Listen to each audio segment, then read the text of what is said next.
He's not an elitist snob. Sometimes when I touch someone or something, I get these very violent glimpses from the past or future. I don't remember this one coming in. This little girl almost gets stopped at airport security over a bottle of sunscreen. The severed hand in her bag? Nobody even blinks. That's Wednesday Addams in a nutshell. While other teenagers worry about lip gloss and likes, she's using psychic visions to hunt serial killers. This is the whole story of Netflix's Wednesday so far, Season 1 and everything we've seen in Season 2. From her first day at Nevermore Academy, to the chaos at Willow Hill Asylum, the one-eyed crow murders, and the new monster now circling her life. Let's get into it. Starting with Season 1. Wednesday Addams doesn't switch schools. She gets expelled in spectacular Wednesday fashion. When a group of jocks at her regular high school bully her brother Pugsley, she doesn't file a complaint. She dumps piranhas into their swimming pool. That protective gesture gets her immediately removed from school and shipped off to Nevermore Academy, a boarding school for outcasts. Werewolves, sirens, gorgons, psychics, vampires, shapeshifters, everyone the regular world can't handle. And now Wednesday belongs to them. Nevermore sits just beyond the quiet town of Jericho and is run by Principal Larissa Weems, an old classmate of Morticia Addams. Wednesday's new roommate is Enid Sinclair, a rainbow-exploding werewolf who hasn't even had her first full moon transformation yet. Her side of the room looks like a glitter bomb went off. Wednesday's side looks like a Victorian funeral. They clash immediately. Her parents, knowing she'll try to bail, secretly send Thing, the severed hand, to spy on her. Wednesday catches him within minutes, threatens to nail him into a drawer forever, and forces him to become her accomplice instead. With Thing crawling around, watching everyone, she's never truly alone. Life at Nevermore feels like a normal teen drama with supernatural wrinkles. There's Bianca Barclay, a siren and queen bee of the school. There's Xavier Thorpe, an artist who can bring his drawings to life. But beneath the high school energy, Jericho is sitting on a real problem. People are being killed in the woods, torn apart like something huge and angry is hunting them. The sheriff, Donovan Galpin, already dislikes Nevermore and assumes one of the students snapped. Wednesday meets his son Tyler at the local coffee shop. Tyler is normal, sweet in that suburban boy way, and clearly smitten with Wednesday's chaos. He offers to help her escape school, get lattes, and drive into town, and Wednesday considers running. But everything shifts at Jericho's Harvest Festival when she accidentally walks into Rowan, a nervous telekinetic student. She's hit with a psychic vision of Rowan dying in the woods. Moments later, that exact scene happens. Rowan lures her away from the crowd and reveals a drawing left by his late mother, a prophecy showing Wednesday in front of a burning Nevermore Academy. He's convinced she'll destroy everything, and he plans to kill her before she can. Before he gets the chance, a huge monster smashes out of the trees, rips him apart, and disappears, leaving Wednesday alive with more questions than answers. When she reports it, nobody believes her. The next day, Rowan strolls back onto campus looking weirdly fine and immediately gets expelled. Wednesday uncovers the truth. Principal Weems is a shapeshifter and impersonated Rowan to hide his death. That's when Wednesday makes her first real Nevermore rule. If she wants answers, she can't trust the adults. Wednesday follows the sketch Rowan had and finds the secret Nightshade Society, a hidden club of powerful outcasts meeting behind an Edgar Allan Poe statue. The members include Bianca and Xavier, and they assume Wednesday will be thrilled to join. She isn't. She doesn't care about secret handshakes or traditions. She only cares about the monster in the woods. Her psychic visions start growing stronger too. They lead her to an ancestor, Goody Addams, who lived during Jericho's founding centuries earlier. Back then, a zealot pilgrim named Joseph Crackstone used religion to justify wiping out outcasts. He targeted Goody's family and burned them alive. Goody escaped and vowed revenge. Apparently, the hatred between Crackstone's line and the Addams line never died. In the present, Wednesday follows visions to the ruins of the old pilgrim meeting house and encounters the monster again. She studies its footprints and realizes they're human-shaped. Someone is transforming into this creature, a real Hyde, and killing specific targets while removing body parts with surgical precision.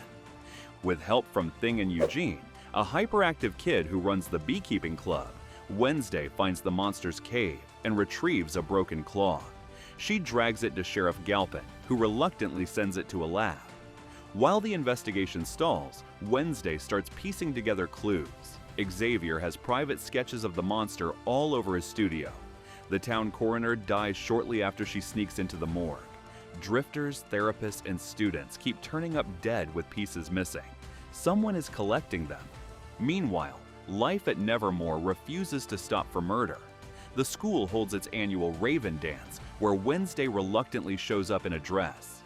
Enid drags her in, Tyler becomes her date, and Wednesday gives us the now iconic dance scene. But the night turns ugly when Jericho kids crash the party and dump red paint over everyone as revenge for Wednesday burning Crackstone's statue earlier that week. At the same time, Eugene sneaks off to check a lead and catches someone burning the monster's lair. He's attacked and barely survives. Wednesday arrives too late to stop it, and the guilt only fuels her mission. Every vision, every clue, every secret in Jericho starts pointing at a conspiracy older than the school itself. Parents' Weekend arrives with another bombshell. Sheriff Galpin publicly accuses Gomez Addams of murdering a local boy named Garrett Gates while he was a student. Old police files make Gomez look guilty. Morticia insists he acted in self-defense, but Wednesday senses something deeper. She illegally exhumes Garrett's body and discovers he died from nightshade poison, the kind he tried to unleash at a school dance on orders from his father. During the struggle with Morticia, the poison vial in Garrett's pocket cracked, killing him before Gomez ever touched him. Mayor Noble Walker, the sheriff back then, admits he helped fabricate details to protect the Gates family.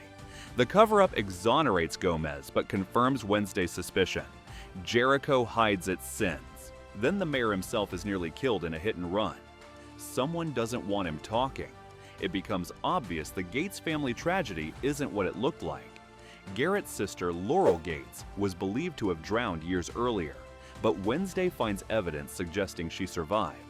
At the abandoned Gates mansion, she, Enid, and Tyler uncover body parts stored in jars, pilgrim relics, and a car matching the hit-and-run. Someone is resurrecting old hatred with surgical care. Goody visits Wednesday again and shows her visions of the mansion, warning her Crackstone is returning. Shortly after, Mayor Walker dies from the hit-and-run injuries. Another adult who might have helped is gone. As Wednesday pieces everything together, she finds an old book about hides. A hide can only be unleashed through trauma or manipulation, and once awake, it becomes bound to a master. The master chooses the victims. Hyde does the killing. When Wednesday lays out all her evidence, every clue seems to point at Xavier. She confronts him, takes everything to Sheriff Galpin, and watches Xavier get arrested. For a moment, she believes she solved the case. Then she kisses Tyler. The vision hits her instantly. Tyler in Hyde form, tearing Dr. Kinbot, Wednesday's therapist, to shreds. Every charming smile, every convenient moment he appeared, every favor suddenly made sense. Tyler is Hyde, and he enjoys it. Wednesday snaps. With help from some Nightshade members, she kidnaps Tyler, drags him into the woods, and tries to force a confession out of him. Principal Weems shuts the whole thing down, calls the sheriff, and Wednesday is expelled. On the way out, Tyler leans in and quietly admits everything, telling her she was fun while she lasted. With no proof and no allies, Wednesday goes to say goodbye to Eugene in the hospital. He finally wakes up and remembers one detail.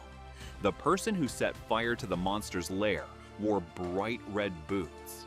Red boots, just like Miss Thornhill, the cheerful normie botany teacher who seemed harmless and sweet. Wednesday races back to Nevermore and confronts her. Thornhill immediately drops the act. She poisons Weems, knocks Wednesday out, and ties her to Crackstone's sealed tomb.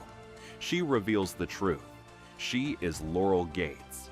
She faked her death, infiltrated Nevermore as Thornhill, manipulated Tyler into becoming the Hyde, and orchestrated every murder. With Wednesday's blood and all the stolen body parts, she performs the ritual and resurrects Joseph Crackstone. Crackstone rises, fueled by hatred, and stabs Wednesday before marching toward Nevermore to finish what he started centuries ago. Goody appears one final time, heals Wednesday enough to keep her alive, and fades into the afterlife. As Crackstone heads for the school, Tyler transforms in the woods. Enid finally experiences her first full werewolf transformation and faces the Hyde in a brutal fight beneath the trees. Inside Nevermore's courtyard, Crackstone begins his purge. Wednesday meets him with a sword. Bianca strikes first, stabbing Crackstone from behind and giving Wednesday an opening. She drives her blade into his heart, ending him once and for all. Laurel attempts to shoot Wednesday, but Eugene unleashes a swarm of bees and helps bring her down. Police haul her away. Tyler is captured in Hyde form and locked inside an armored transport truck. Principal Weems is dead. Nevermore shuts down for the semester, and students prepare to leave. Before boarding her ride home, Xavier gives Wednesday a phone, something she swore she'd never own, with his number already saved. She even hugs Enid, her unlikely best friend.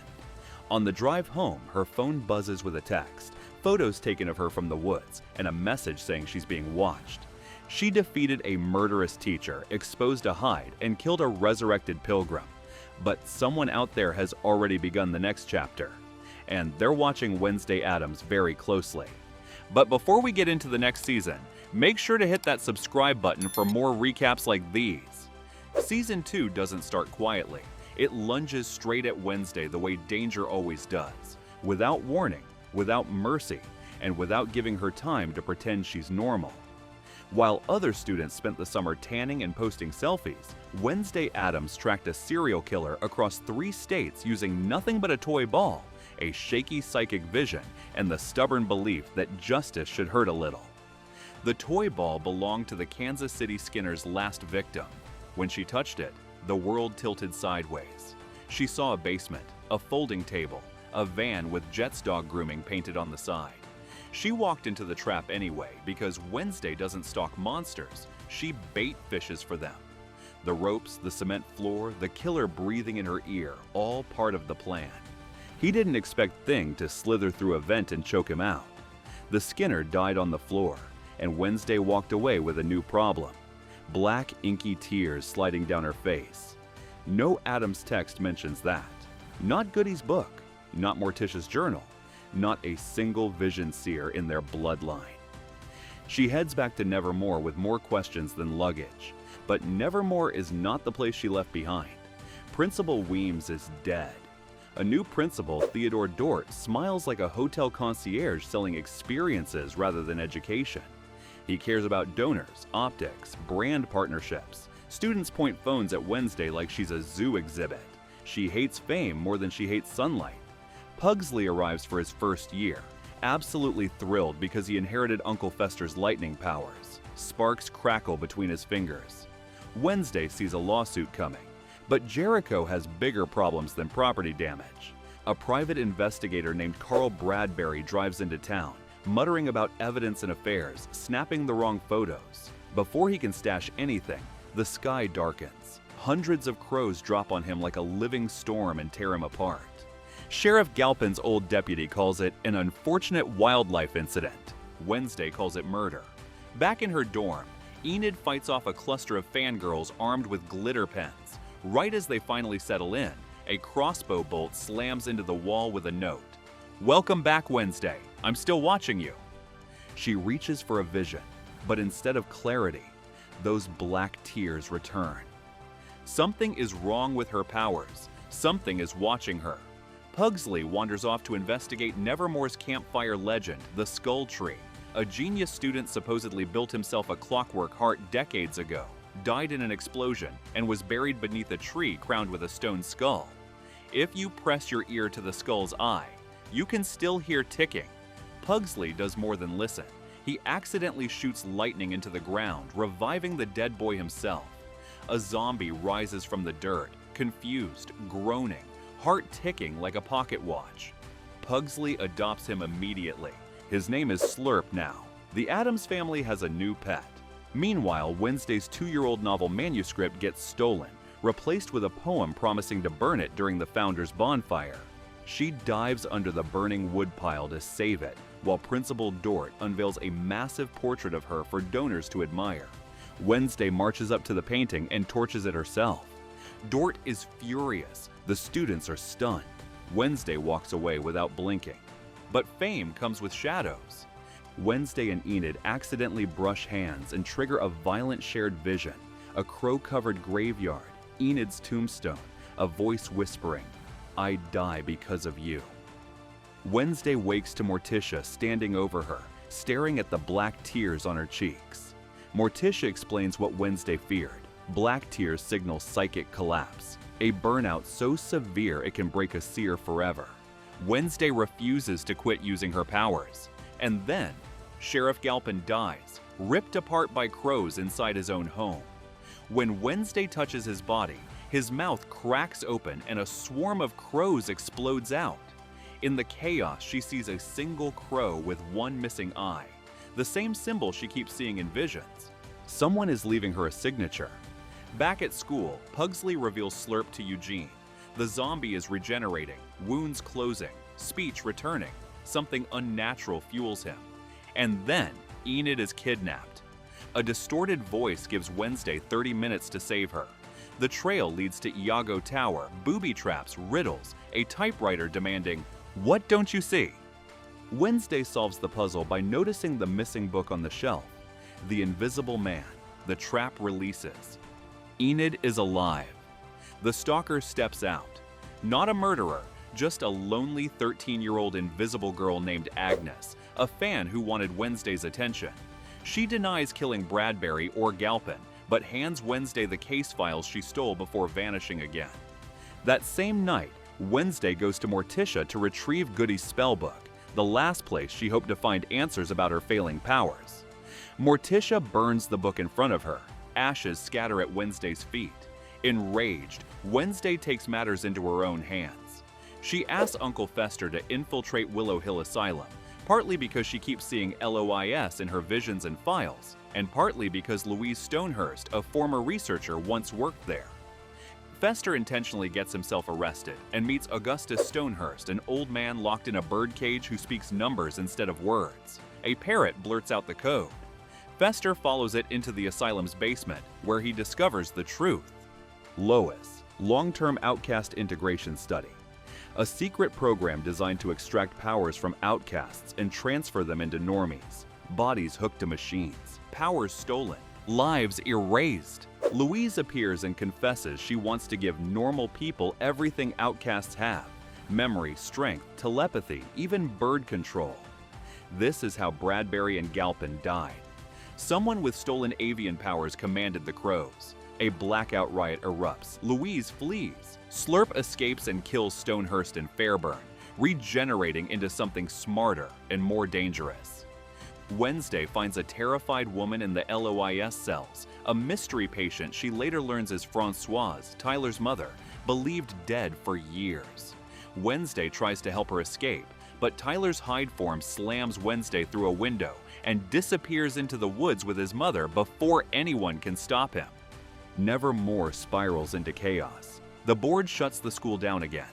Bianca's morning song cult resurfaces. Dort abuses Bianca's siren powers and forces her to manipulate Morticia. Ajax warns Wednesday that Dort is involved with the cult and needs to be exposed. Wednesday tries to regain her powers, but she and Enid accidentally switch bodies after touching an old charm at Professor Rotwood's grave. Wednesday trapped in Enid's werewolf body. Enid trapped in Wednesday's gloom. It is as disastrous as it sounds. Meanwhile, Isaac Knight, the boy Pugsley revived, slowly becomes the third villain of the season. He wants to remove Francoise's Hyde side for good, but he needs power, the same kind Gomez once had. So he kidnaps Pugsley to use him as a living battery. At the masquerade ball, Agnes performs an invisible dance with Enid to steal Dort's anti-siren pendant. Bianca uses her truth spell to force Dort to confess on stage, but he grabs her, uses his powers, and Ajax turns him to stone, long enough for a chandelier to fall and shatter him to pieces. Dort's reign ends in dust, but Isaac is still out there. Wednesday tracks him to Iago Tower, where Francoise and Tyler are strapped down for Isaac's final experiment. The machine roars to life. Agnes warns them just in time. Wednesday frees Francoise. Tyler's Hyde breaks loose. Francoise transforms to protect her son. They clash in a brutal fight that ends with Francoise falling to her death. Wednesday nearly dies next, buried alive by Isaac before Enid, in full Alpha Wolf form, digs her out with bare claws. Thing rips himself free from Isaac's control and tears out the mechanical heart keeping Isaac alive. Isaac dies for good. The story quiets for a moment, but only a moment. Nevermore shuts down early again. Enid disappears to protect the school from her uncontrolled werewolf powers. Capri approaches Tyler, inviting him to join a secret pack of Hydes. He accepts, and Wednesday gets her final vision. Her Aunt Ophelia, locked in a cell by Grandmama Frump, writing a message in blood: Wednesday must die. The story isn't calming down, it's sharpening. And Wednesday, Uncle Fester, and Thing head north to find Enid because the darkness circling her family has only just begun to open its wings. That's Wednesday's story so far. What do you think happens next? If you want to be here for the next chapter, make sure you subscribe so you don't miss the next deep dive.